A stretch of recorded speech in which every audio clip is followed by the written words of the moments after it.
The Chicago Cubs lose a ball game against the Seattle Mariners on Friday that caused them to become 45-30 on the season. The Bluebirds were out towards the end of this one as Chicago Cubs offense once again is halted, and what has been keeping them in games, its defense finally failed them. And we got a lot to talk about. Let's rock.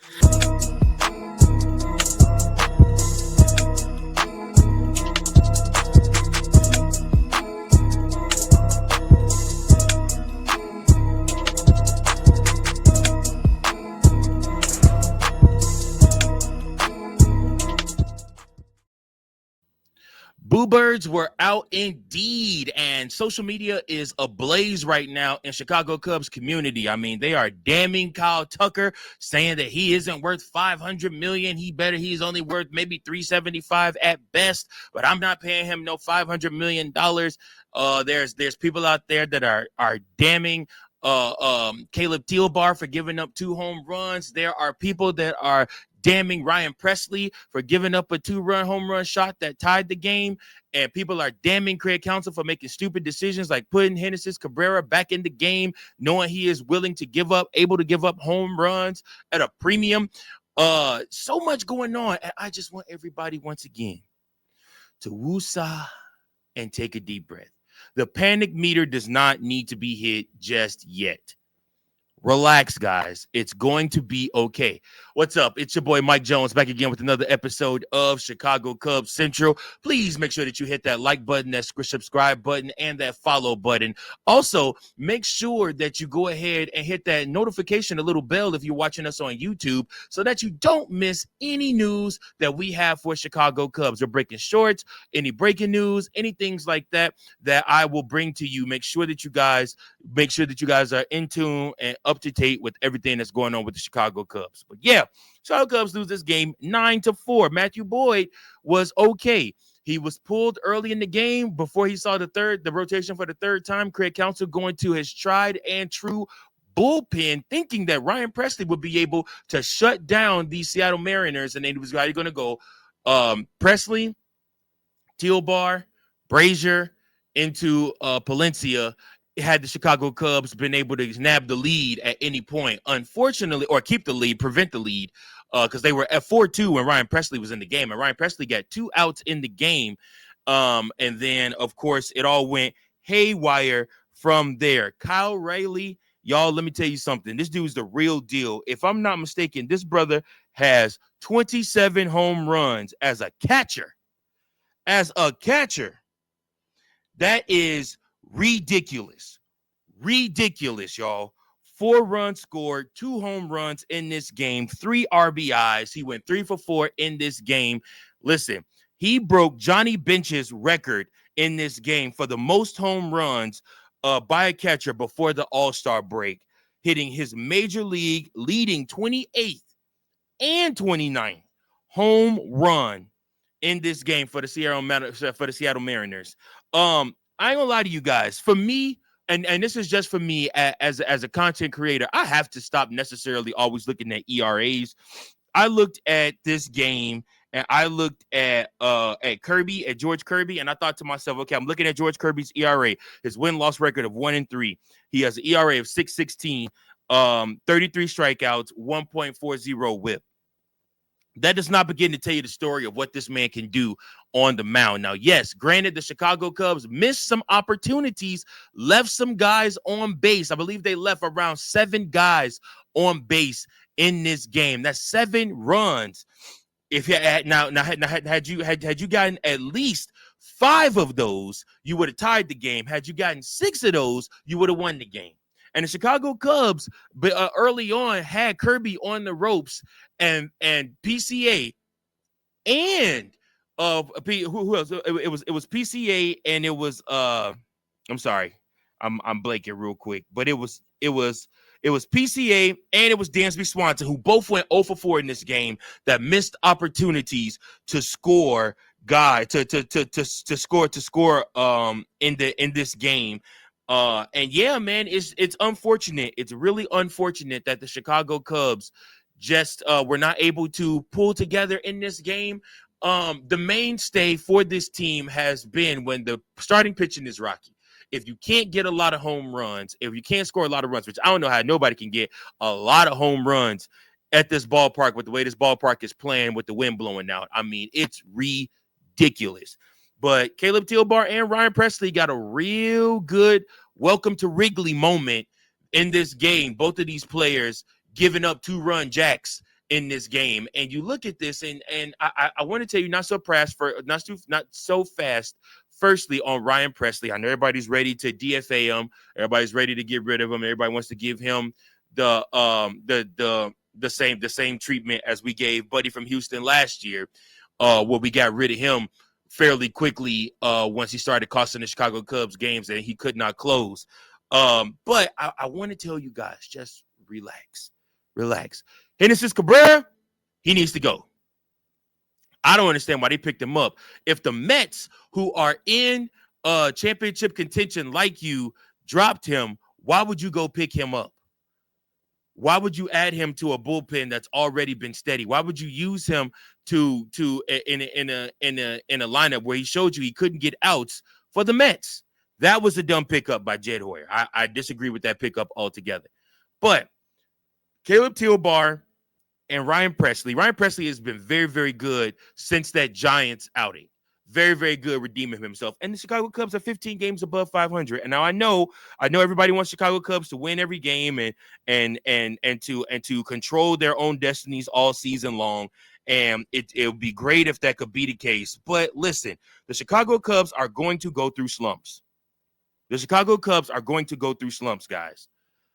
The bullpen will go through slumps. The hitters will go through slumps. The team as itself will go through slumps. You're still 5 games ahead of Milwaukee and 5 games ahead of St. Louis, and both those teams have yet to play today. You got to go out and you got to find ways to win ball games, guys. And like I said, so it's the Cardinals versus the Reds and the Brewers versus the Twins for this weekend. So the Cardinals probably have a good chance of gaining ground on the Chicago Cubs. The Milwaukee Brewers, it's a toss-up.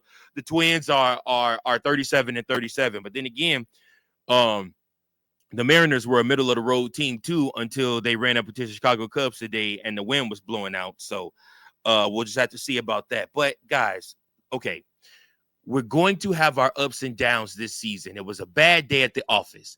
Now, if this starts to trend where this is the direction the team is going all the time, well, then, okay, yeah, we got to make some decisions. We got to do something different. But we have not seen that be the case yet. And for us as Cub fans, I know we have so much PTSD from this team being good and then dropping records over the past 2 years that we immediately begin to worry as soon as the team doesn't win ball games. But let me tell you something. There's still 2 more games in this series. And again, like I said, the Chicago Cubs have to figure it out. We got to figure it out. One thing we got to do is whatever trades, all these trade rumors and everything about Jed Hoyer being eager to make deals, it's time to start pulling some of those deals out the hat. This offense has to pick it up. And unfortunately, that might end up being something where you have to make a decision with Matt Shaw. You have to make a decision with Matt Shaw. And like I said, and I'm not saying that decision is to send him back all the way to I'm not saying that his decision is to send him all the way back to AAA. But Matt Shaw, like I said before, y'all, does not help the Chicago Cubs win the World Series this season. His defense might, but his hitting isn't. You're going to need another hitter. You're going to need somebody else for this final stretch. And I don't know that it could be Justin Turner. But your hitting has to pick things up. As the ball is starting to fly out the ballpark, there's only so much your defense and pitchers can do. But if you can't hit, you are going to lose a lot of games. You got 4 weeks until the All-Star break. You got 5 weeks until the trading deadline. Chicago Cubs got to figure something out, man. Chicago Cubs have to figure something out. We got to get it together. I'm curious, guys. What are your thoughts? What are your thoughts on what the Chicago Cubs need to do? I've already done multiple episodes saying the Chicago Cubs need hitters. Pretty much every loss, every time we lose, is pretty much the topic is our hitting just didn't come through. This is the first episode in a while I've been able to say that our pitching failed us.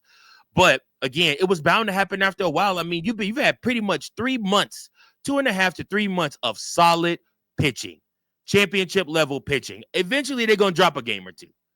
That's just gonna happen from the bullpen. Your starters ain't always gonna be able to pick you up.